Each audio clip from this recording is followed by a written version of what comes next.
Section 1.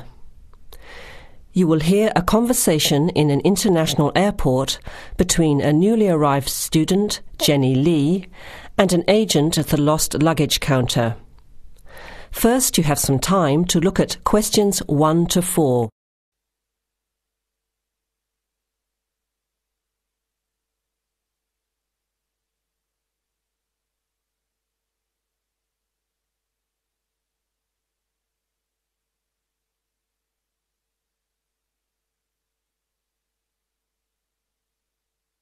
Notice that an example has been done for you. This time only, the conversation relating to the example will be played first. OK, who's next, please? I think I am. How can I help you? I just came in on flight 372 from Singapore at 11:30 and my luggage hasn't arrived. I've been waiting at the baggage claim for about half an hour now and everything seems to have come off the plane. The conveyor belt has stopped and all the passengers have gone. So I came here to find out what has happened to my bag. The time now is 12 o'clock, so letter C has been circled. Now let's begin. Answer the questions as you listen. You will hear the recording once only. Listen carefully to the conversation and answer questions 1 to 4. OK, who's next, please? I think I am. How can I help you? I just came in on flight 372 from Singapore at 11:30 and my luggage hasn't arrived. I've been waiting at the baggage claim for about half an hour now and everything seems to have come off the plane. The conveyor belt has stopped and all the passengers have gone. So I came here to find out what has happened to my bag. Can I see your ticket, please? Here it is. So you came from Hong Kong today and changed planes in Singapore, right? Yes, the connection in Singapore was a tight one. The plane got in late and I had to rush to get to the next flight. That's the problem right there. There wasn't enough time to get your bags onto the connecting flight. Normally Singapore Airport is very efficient. Now, I need you to fill in these forms. Your name? Jenny Lee. Address? I guess you want my address here. I'm staying with relatives. Just a minute, I'll have to look it up. It looks like 583. No, it's 533 East 67th Street in Riverside. Do you have the phone number there? Yes, I do. It's 9301 4269. So you came in on Qantas flight 392. Do you know the number of the flight out of Hong Kong? Let me see. I think it was Cathay Pacific 900 or something. Oh yes, it says here, CX 912. Before you hear the rest of the conversation, you have some time to look at questions 5 to 10.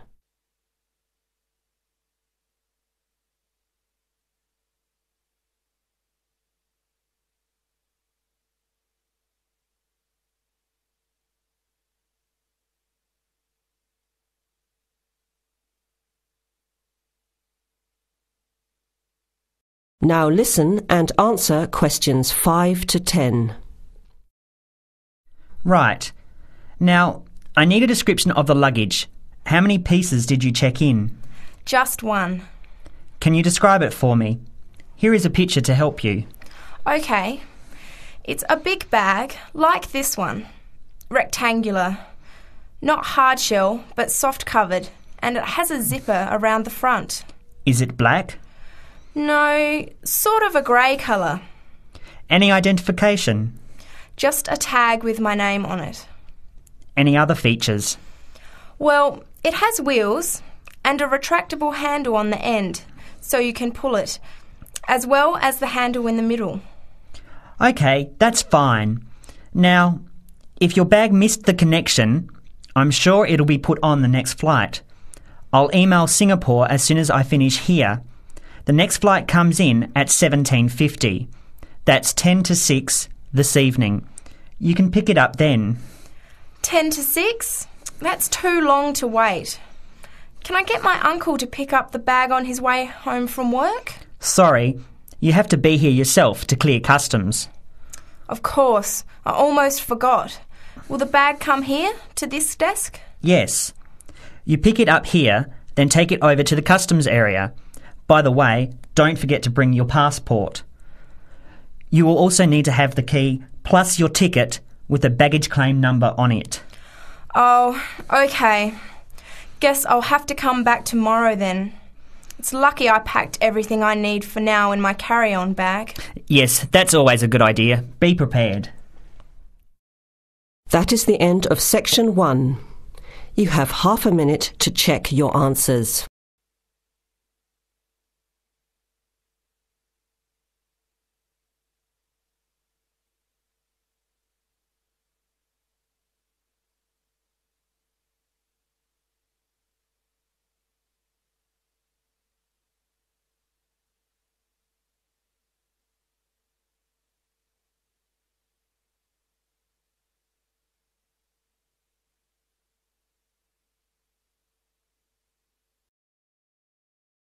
Now turn to Section 2. Section 2. You will hear a recorded message about buying tickets from a booking agency. First, you have some time to look at questions 11 to 15.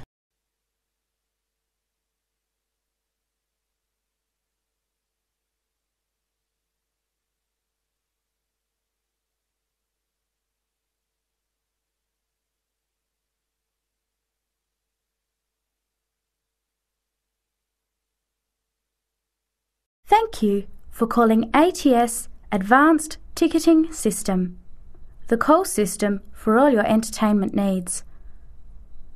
Our automated telephone service is designed to answer your questions quickly and easily. The ATS office in the Regency Theatre is open Monday to Thursdays from 10 a.m. till 5 p.m. and on Friday and Saturday till 8 p.m. For online bookings and detailed program listings, check our website at www.atstix.com. That's spelled ATSTIX.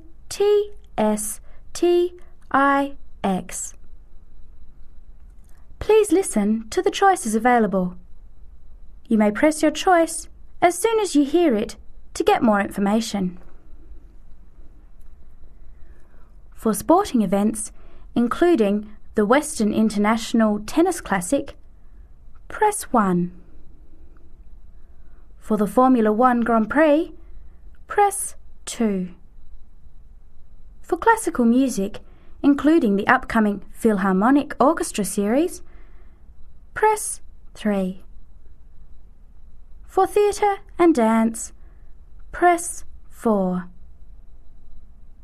For other inquiries, please hold the line. Before the recorded message continues, you have some time to look at questions 16 to 20.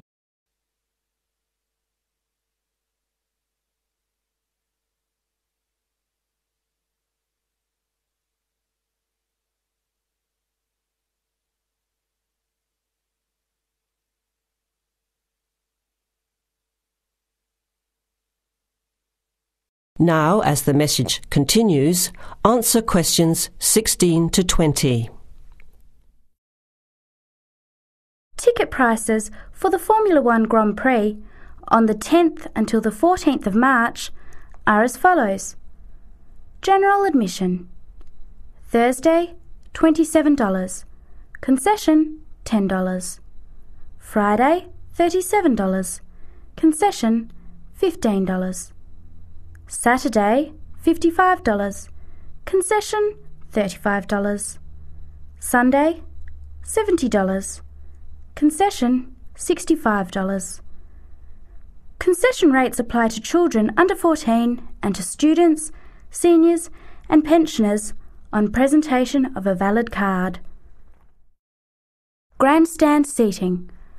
4-day tickets covering the 6 main grandstands cost $299.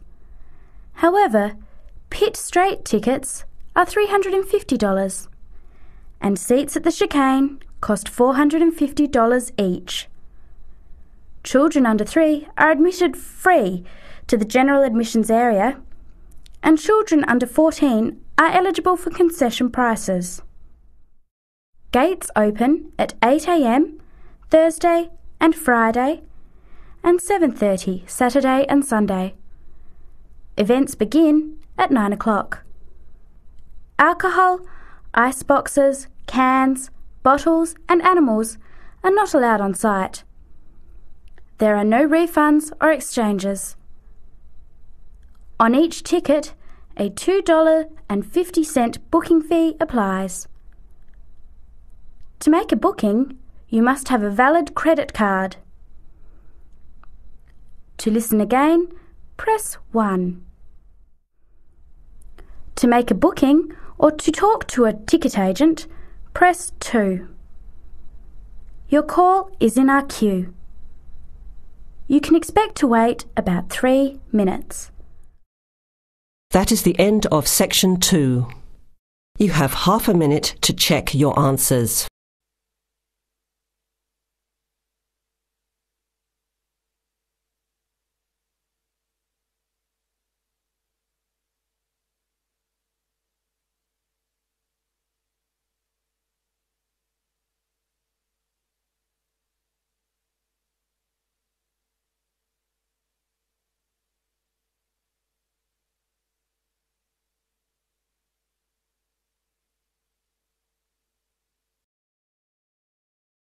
Now turn to Section 3. Section 3. You will hear a discussion among 3 students who are organising an international film festival at their college. First, you have some time to look at questions 21 to 24.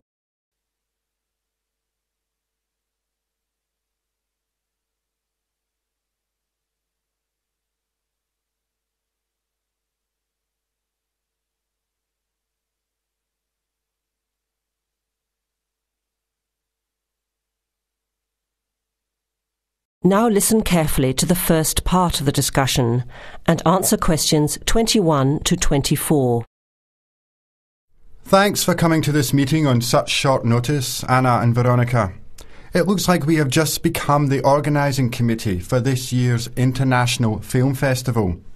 We've all just met, so perhaps we should start by an introduction with a bit of background from each of us. Okay, I'm Anna.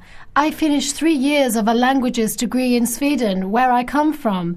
This year I decided to study overseas to get to know a different part of the world. I'm also a big fan of European cinema, especially French and Italian. Those are the languages I majored in, along with English. To me, film is a great way to learn about the rest of the world. I was in the film club at my university, so when I saw the notice asking for volunteers, I thought it would be a good way to meet people and get involved in something I really enjoy. Thanks, Anna. My name is Veronica and I come from Italy. I'm doing graduate studies in English literature. I went to some of the films in the festival last year and enjoyed them. I especially liked the video interviews. That was when I decided to get involved. I used to do film reviews for our student newspaper back home. Hi, I'm Chris from Scotland and I'm in 4th year journalism. Cinema is my hobby. Last year I joined the organising committee just like you have now, and somehow this year I've ended up in charge. I'm actually able to use my coordinating work on the festival towards a credit for one of my courses.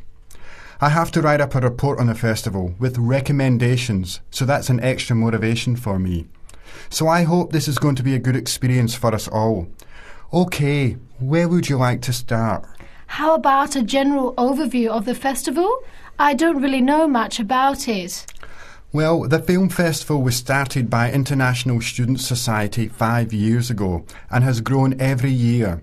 It is held over 4 nights during study break, Wednesday to Saturday. Normally we show 3 films a night. Last year we tried to choose films from different parts of the world that fit together in some way, maybe a similar theme. Or we could feature a type of film like action films or science fiction.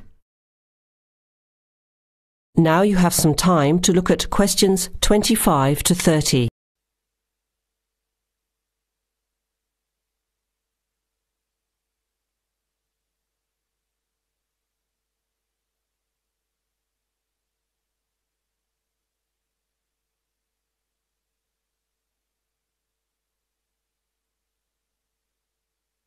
Now listen to the rest of the discussion and answer questions 25 to 30.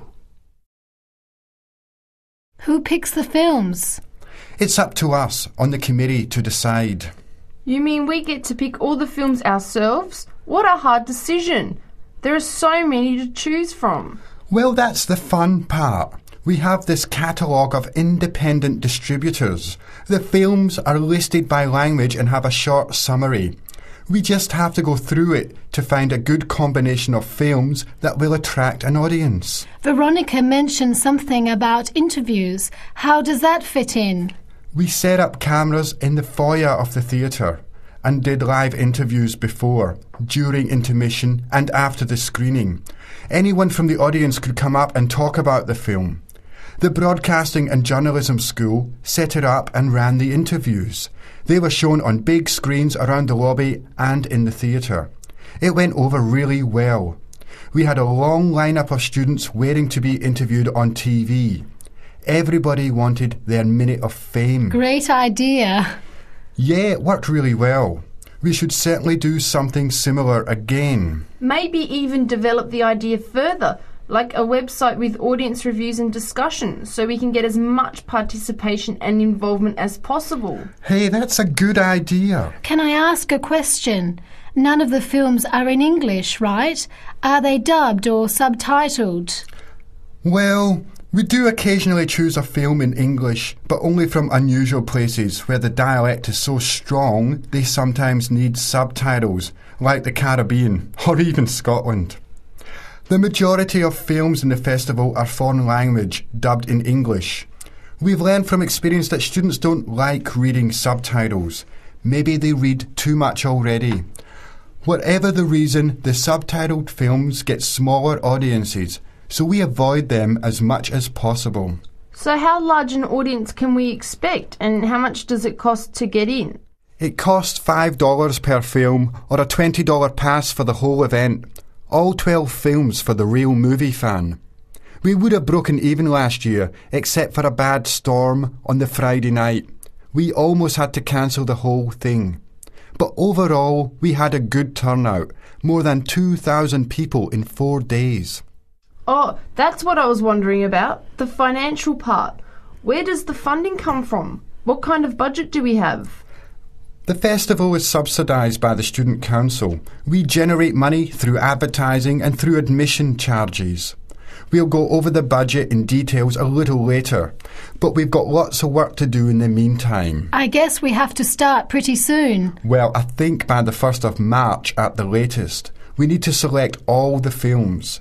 Then we have to find some advertisers to sponsor the event. That shouldn't be too hard. We'll just start with last year's list. Our deadline for that should be the middle of March. By the end of March, we need to design the programme. Then we can get posters made up and distributed in April. Like you said, we need some clever promotion, something to generate interest and get people talking. We have 4 months to get ready. It should be enough time. OK, where do we start? Let's start by talking about films, since that is the best part, and see what we come up with. What was the best film you saw last year? That is the end of section 3. You now have half a minute to check your answers.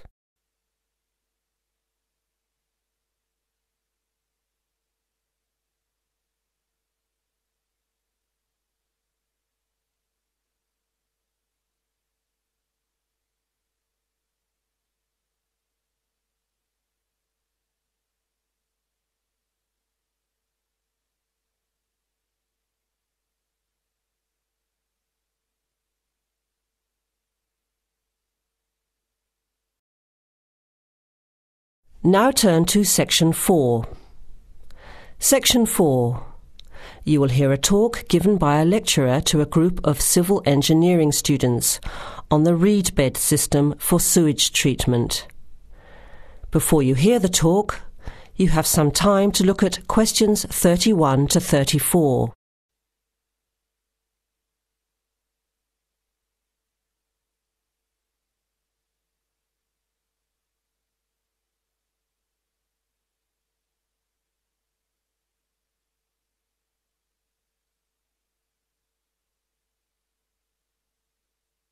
Now listen carefully to the first part of the talk and answer questions 31 to 34. Thank you for inviting me to speak to you today about what is now called the Reedbed sewage treatment system. This system uses naturally occurring reeds to treat domestic and industrial waste. It's an environmentally friendly alternative to normal systems. You all know what reeds are like, don't you? Those tall plants with hollow stems that grow in wet places, like marshes, for example. Here's how the system works. First of all, an artificial marsh is created. To do this, holes are dug about 1 metre deep and usually rectangular in shape. They are then lined with clay or plastic, and the liner is covered with gravel. After that, a system of tubing is laid, with holes in it, and more gravel is added to cover that. Finally, reeds are planted in the bed. The sewage is brought to settling tanks. From there, it is distributed to the roots of the reeds through the tubing. Note that the waste material enters the beds underground and remains underground. The reeds conduct oxygen very efficiently through their stems to the roots system. Here, bacteria work to reduce the waste material to basic elements. What comes out of the artificial marsh is water that has been cleaned through a natural process. The purified water leaves the reed bed through a simple outflow pipe. The water that comes out has to be tested. Sometimes it's held in a pond until it evaporates or soaks into the ground. Sometimes, after testing, the water is discharged directly into streams and rivers. Before the talk continues, with questions from the students, you have some time to look at questions 35 to 40.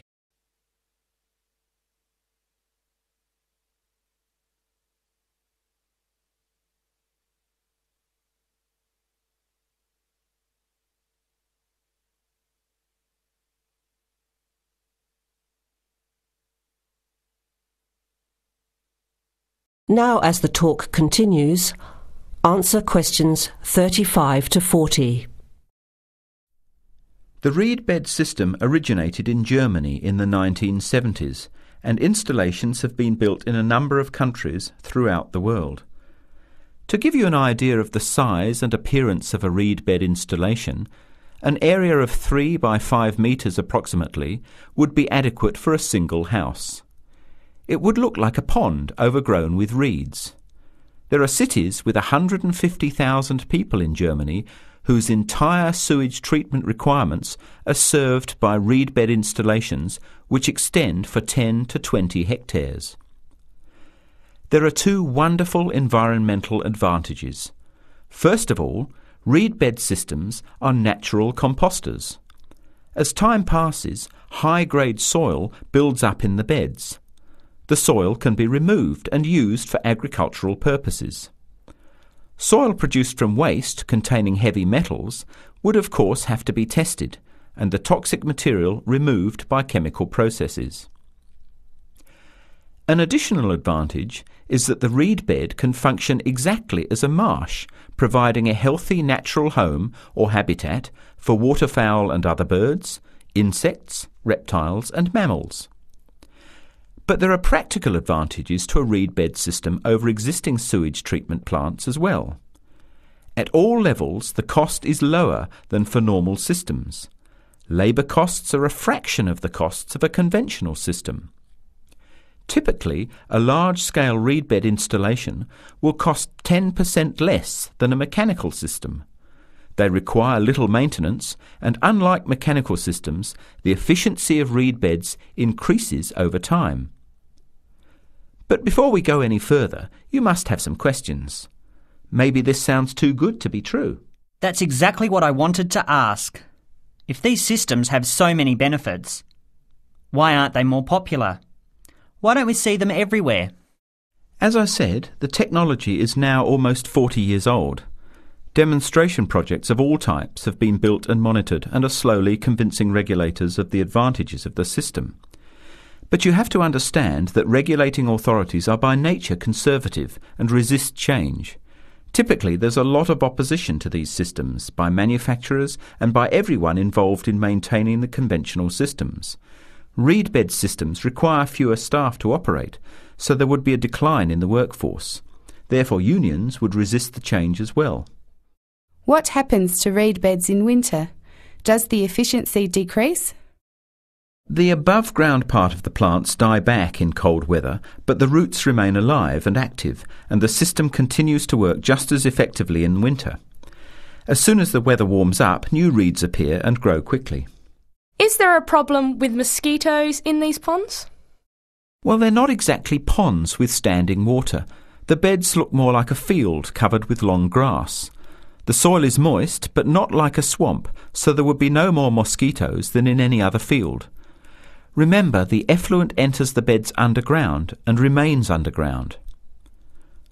OK, let's get into some of the technical details now, and I'll answer questions as they come up. That is the end of section 4. You will now have half a minute to check your